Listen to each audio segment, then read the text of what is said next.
Kita ke informasi lainnya, pemirsa. Tol Palembang Prabu Mulih yang akan diresmikan dalam waktu dekat diprediksi oleh salah satu anggota DPRD Sumatera Selatan, Dapil Prabu Mulih, dapat meningkatkan perekonomian warga, khususnya Prabu Mulih. Tol Palembang Prabu Mulih dalam waktu dekat akan dilakukan soft launching.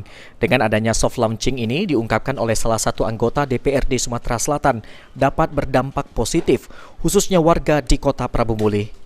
Menurut Rizal Kennedy, anggota DPRD Sumatera Selatan, wakil Prabu Mulih ini, dibukanya tol Palembang Prabu Mulih tentunya dapat meningkatkan perekonomian warga, serta memotong jarak tempuh kota Palembang Prabu Mulih. Pasti, ini kan begini, nantinya akan jarak tempuh akan lebih dekat. Orang ke Palembang yang selama ini bisa mencapai 2 jam, dengan ada tol bisa 1 jam kan, artinya bisa jarak tempuh lebih dekat, tentunya ini juga akan lebih ekonomis dalam bentuk biaya nantinya. Menurut rencana, soft launching tol Palembang Prabu Mulih akan dilakukan pada 23 Maret mendatang. Firman Hidayat, PAL TV.